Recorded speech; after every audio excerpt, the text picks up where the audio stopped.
Kate and then Jamie. So.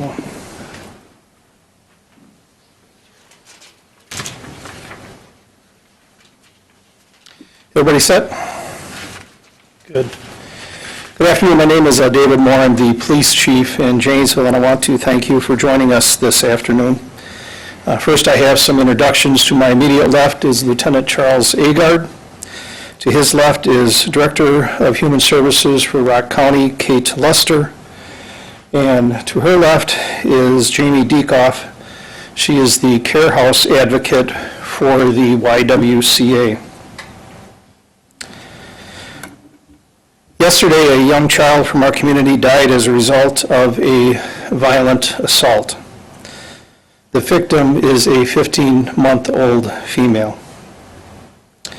The suspect is Stephen M. Horan, age 30, from Janesville. Suspect Horan was a caregiver for the child.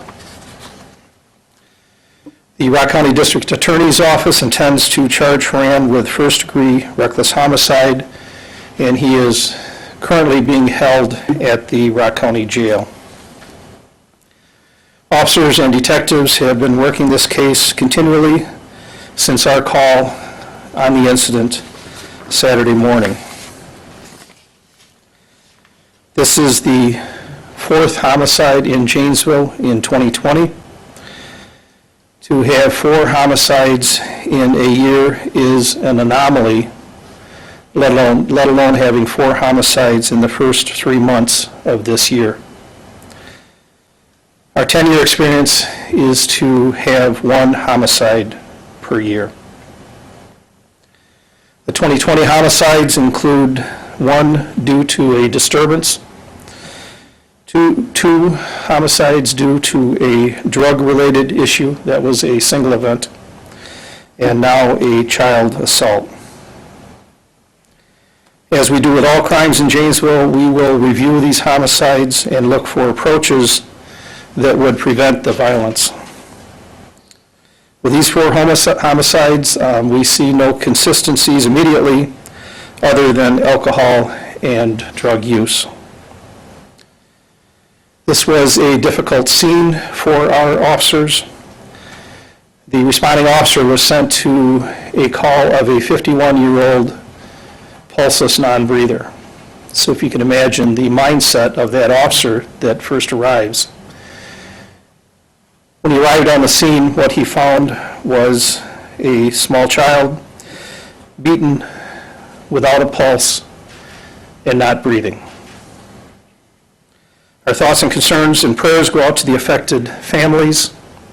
We will be meeting with the families to offer what we can to help them through this tragic event.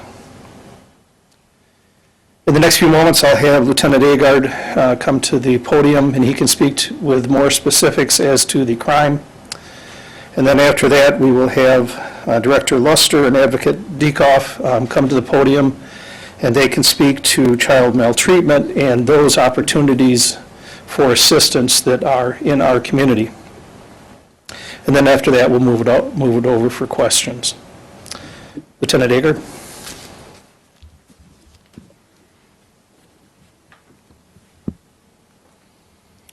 Good afternoon.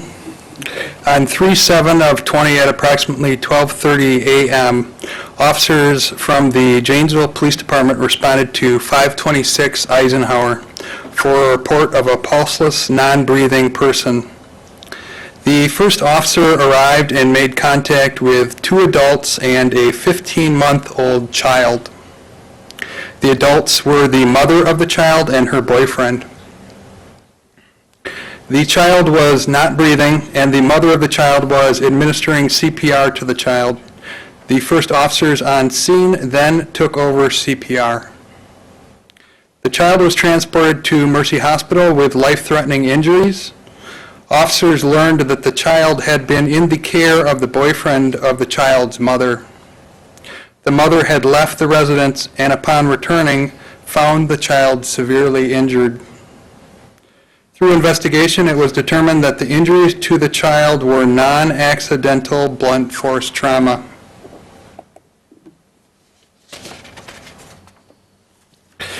On 3/7 of '20, at approximately 4 a.m., the child was transported to Javon B. Hospital in Rockford, Illinois, by helicopter for additional care.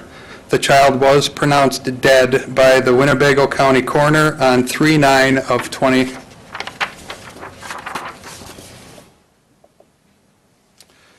Arrested was Stephen M. Horan, age 30, a Janesville resident. The charges were physical abuse to a child causing great bodily harm, and first-degree reckless homicide, which is a charge that will be referred to the Rock County District Attorney. I've included a map of the 500 block of Eisenhower, the incident location. You'll see on the top of your screen or to the north is East Memorial, and Milton Avenue is to the right of your screen or east of the incident location. In a moment, we will take questions as a resource. As the chief indicated, we have Rock County Human Services Director Kate Lester and Care House Advocate Jamie Dekoff.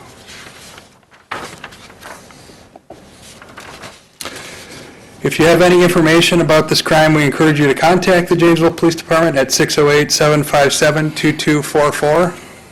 You can also submit an anonymous tip by using the P3 app or call Crime Stoppers at 608-756-3636.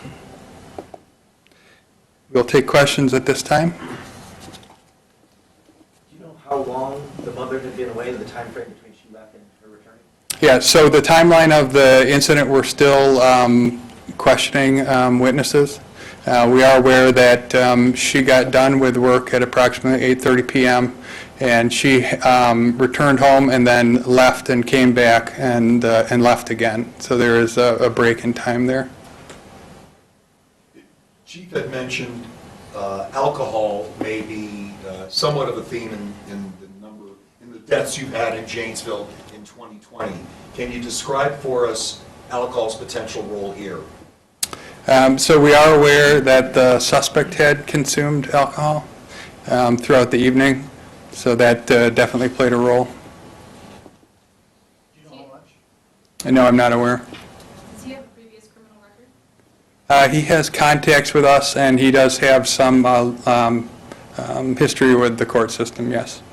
In his previous records, I saw that he pays child support for another family, and he's allowed to see that child every Wednesday night and overnight every other weekend. Is there anyone checking in on that family or that child?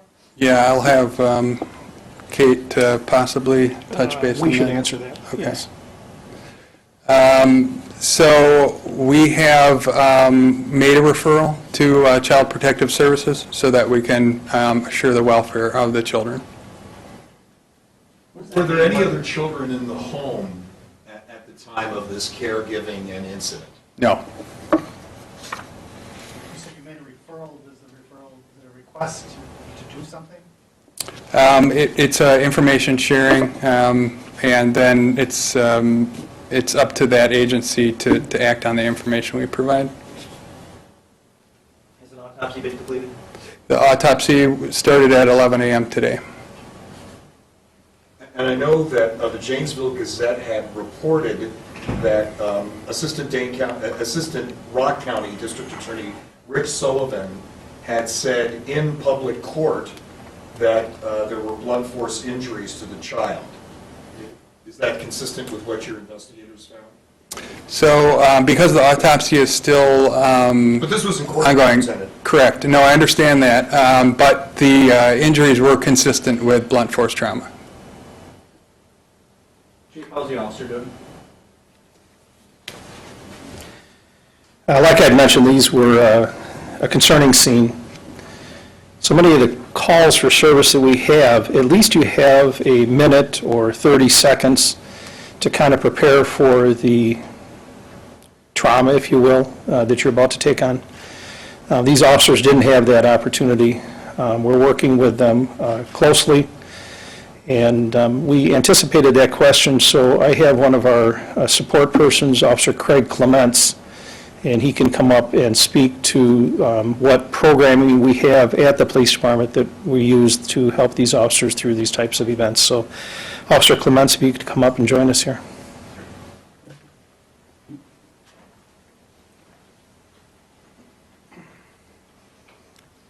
Hi, I'm going to speak kind of generally on the topic. The Janesville Police Department, we have a peer support team, and part of that is we practice the Mitchell model of critical incident stress management. That typically entails a defusing after an incident, which is a guided conversation with the officers involved. We also do a larger debriefing, which takes place about 72 hours after the incident, and then we do individual conversations with the officers. And we have utilized that in this circumstance. But, you know, we're all monitoring the officers that were involved and making sure that they're, you know, not showing any signs of post-traumatic stress. And it's something that we'll continue to follow up on. I'm sure you don't want to get into specifics with these officers, but generally, do officers have the availability to take paid time off after something like this if they need? Does that help? Yes, our department is very supportive on the officers' mental health needs, and we've had officers that have been on paid leave to receive some treatment. Typically, as we stay in front of these things, the officers typically don't need time off as long as, you know, they're working through each individual case as it happens. Chief, you had mentioned that these officers were under the belief that they were responding to a situation involving a 51-year-old individual. Do you know why that's the information initially they were acting on? I can tell you what I think happened, and I think two numbers got transposed on the computer. So the officer is seeing on the computer screen, and it was on the computer screen 51, and what should have been on there was 15. So I think it was just a juxtaposing of those numbers that resulted in that. So. And you gentlemen had mentioned there is some record of contacts with Boran. Do any of those contacts involve suspected child abuse? Chuck, I can have you answer that. No, they don't. Chief, this is the, as you said, this is the fourth homicide. Obviously, one of the incidents inflated the numbers. However, still it would be pretty alarming to any Janesville resident or any Rock County resident. What can you say to them? This is new ground for us. Like I say, our 10-year average is one homicide per year. What I can assure our community is that we will look very closely at these incidents. If there are ways that we can intercede, if there are ways that we can change our services to avoid violence, we do. We're not immediately seeing that with these, but with every major crime that occurs in our community, we have a spreadsheet that we added to, and we look at every factor that we can with respect to who the victim is, who the suspect is, time of day, location, type of crime, and we look for things that we could change to help not have the violence. And of course, we always look back with our victims and our suspects, and in retrospect, were there things that we could do? And so we're going through that process as well. And we have many programs at the department. Most notably is our domestic violence programming. In the past, 66% of our homicides were domestic violence related. That's not what we're seeing here in 2020. So while in the past, domestic violence was a big contributor, you know, we're seeing a change with this, and we'll change with the times. We'll adjust as best we can. My hope is this is just an anomaly, and we can carry on like this community has for many years. Chief, would you call this particular incident domestic violence? Well, with respect to the law, no, because it's a minor.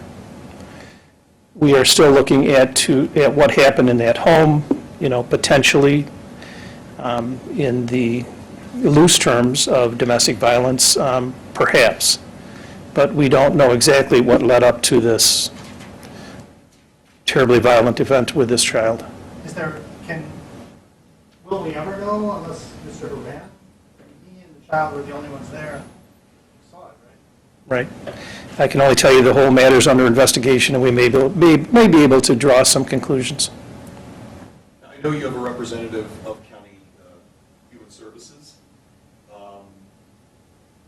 Can you say anything about whether your agency was ever involved with this child in the past? And I only ask that because sadly, this child is a fatal victim. So, I can answer that question for you. We have made no referrals until this event to Human Services for the care of these children. Do you have any idea yet how long before police were called that the injuries occurred to the child? We're still trying to determine the exact timeline. Not exactly. Do you have a rough, like, was it very recent or had it been a longer period of time? Or? We're like I said, we're connecting. I'm trying to answer the question the best I can. We're just trying to connect that time. I don't think it was minutes after. I think it was a longer period than that. That's about the best I can do with that. Lieutenant, who contacted emergency responders? Who placed either a 911 call or an equivalent call? The mother called 911. Can you comment to what Haran's behavior was like when you guys arrived on scene? There's some observations, and I would characterize it as kind of a very emotional scene. He was very emotional. Emotion in terms of anger or sadness or? I wouldn't characterize it. Lieutenant, can you tell us any explanation he may have offered for the child's condition? He did not. He did not speak with us. Can you give us the name of the child and the mother? I'm not at this time, Frank. No. Because, why not? Well, I'm not aware that, that as a agency, we're going to release that information. The child's name, at least. The mother will be released. Do you know how long they had been in a relationship? Approximately 3 months. Do you know if he had cared for the child alone like this before? Yes, he had. Yes, he had. Where's the father, you know, Diane? The father lives in town. And either chief or lieutenant, there was, according to the Janesville Gazette, a representation in court about an attempt being made to facilitate the father at this dire time. Could you speak to that? There are some things that I'm not, that I don't have firsthand knowledge of things that occurred at the hospital. I would characterize it as a private matter between the family. Now, you had said that referrals haven't been made about this family. What about referrals to Human Services about the suspect themselves? There have been no referrals to Human Services about any of these children or these families up until this event. About the suspect, that includes the suspect? Correct. And Chief, Yes. would that be the only way Human Services would ever intervene or interact with a referral? Or again, back to my former question, would Human Services sometimes become aware of a circumstance, a merited inquiry separate from police, or is it only police initiated? I know that everything that is reported to us that would indicate some type of child maltreatment, those reports are forwarded over to Human Services. And this may be a question for Human Services. A lot of these incidents happen with boyfriends of the mother or somebody who isn't really directly blood related. How can somebody, I guess, prevent or be aware of incidents like this or prevent, Yeah, I think that's a very good segue to Director Luster, and we'll let her offer the information that she wishes to share, and then certainly you can ask questions. So, Director Luster? Thank Thank you. I'm Kate Luster, the Director of Human Services here in Rock County.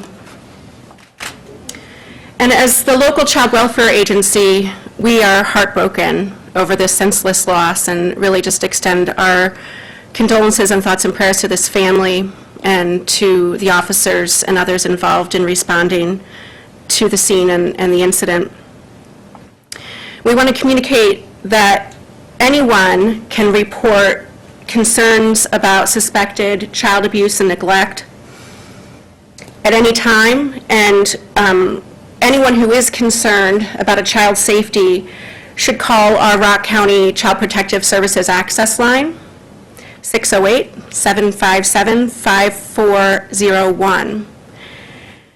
Child Protective Services staff intervene when there are concerns about child safety and when parents are struggling to keep kids safe. They make plans to assure that children are indeed safe, and they provide services and supports to parents who need help. So being aware of these options to reach out for help, to notify someone, those are confidential, anonymous calls that can be made by anyone. And you don't have to have evidence that a child is being abused or neglected. A suspicion, a concern can be reported.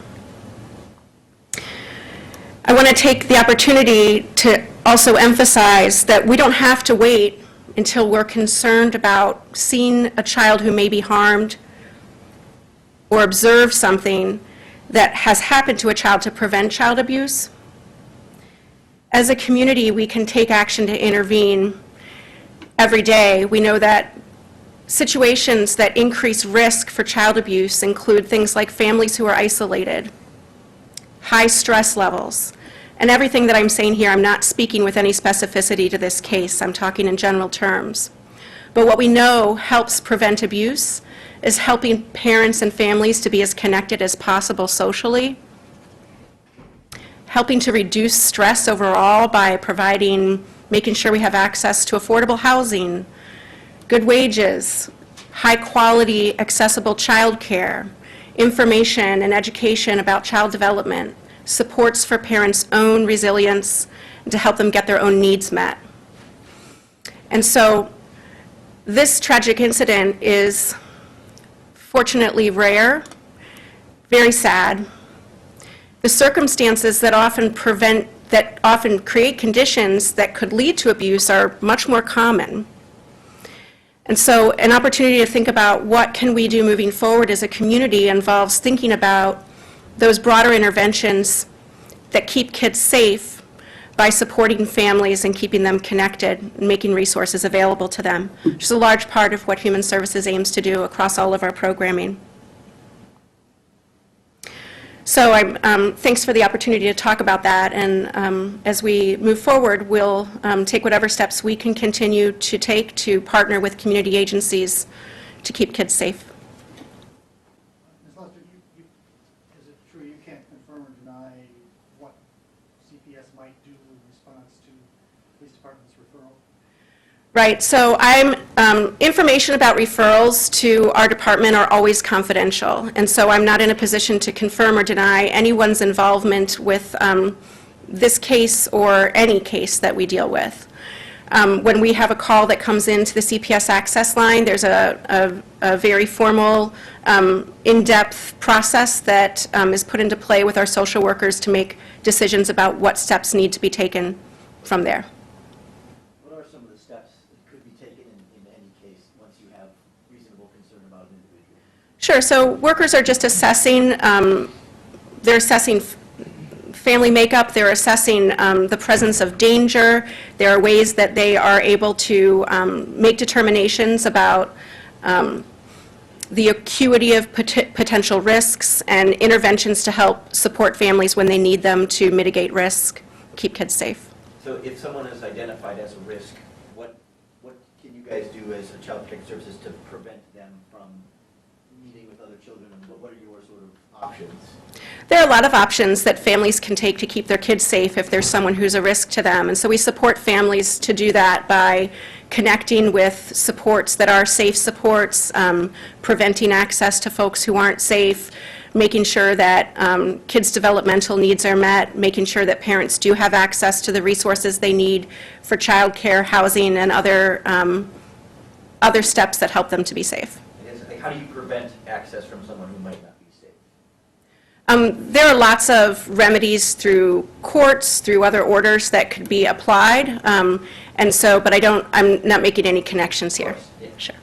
And Director Luster, what's been your experience as it relates to people who are trying to help families in this circumstance with regard to how they arrive at that help? Has it been your experience that it's more often people contacting the CPS access line with some concerns, or is it referrals from police? We receive referrals from all over the community, and I am not sure I can say that one referral source leads to a different outcome than others. What I can say is that the earlier we can intervene with families, the better. And so when families are able to get access to supports and services without someone having to call CPS, that's even better. And so we as a community have opportunities to look at those broad interventions to keep families supported and have access to resources.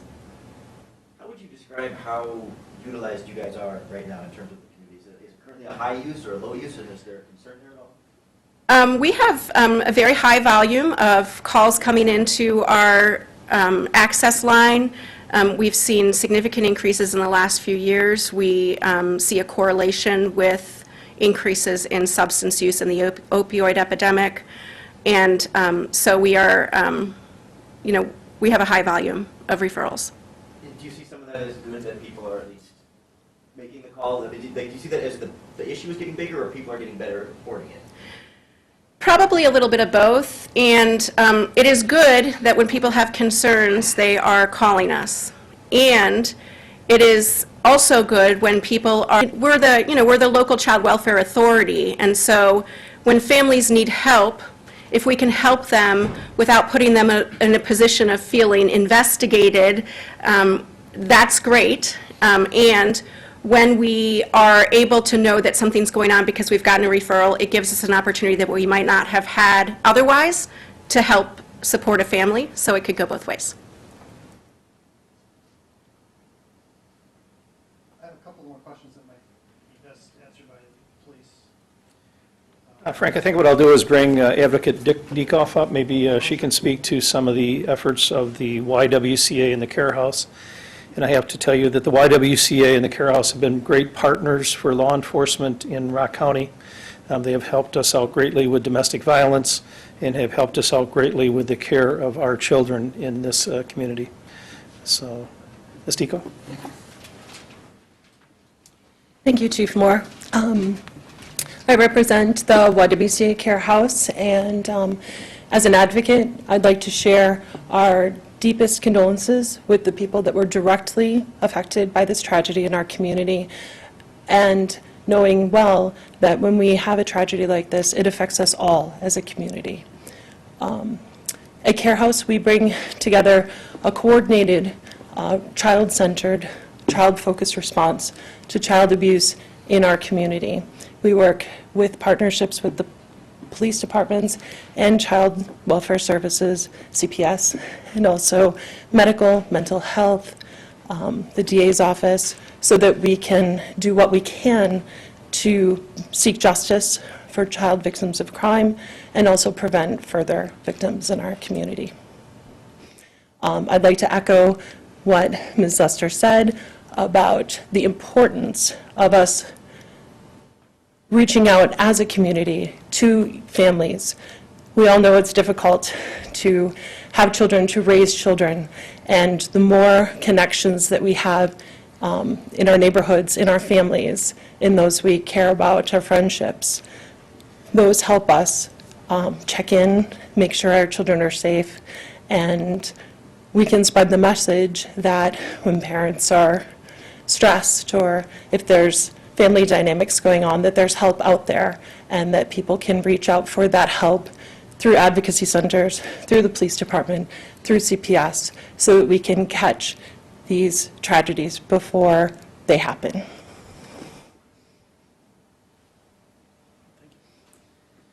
Frank, did you have some questions? Yeah, was there any indication that Mr. Haran was using any drugs as well as the alcohol? No, I read of alcohol use. Were there others who lived in that home, or was just the three? Chuck, I'll let you Yeah. speak to these. No, it was just the three of them. One more, was there an instrument used in the, resulted in the blunt force trauma to the child? Not that we're aware of. Do you know, has there ever been a homicide of someone this young in Janesville, an actual investigated in this way, at least in your time? Yeah, not in my 27 years, but do you know of any, Chief? Or even other children, maybe not even this young, but at this level of a crime to a child in Janesville? I'm not aware of any. Yeah, nothing's, I'd have to research that. Is anyone else being investigated or possible referrals to the DA? No. Very good. Thank you for everyone for coming today. We appreciate your support because you're able to message out the opportunities that we have in our community to avoid these type of tragic events. Thank you. We can head across the street. Sure. Could you put that slide again up?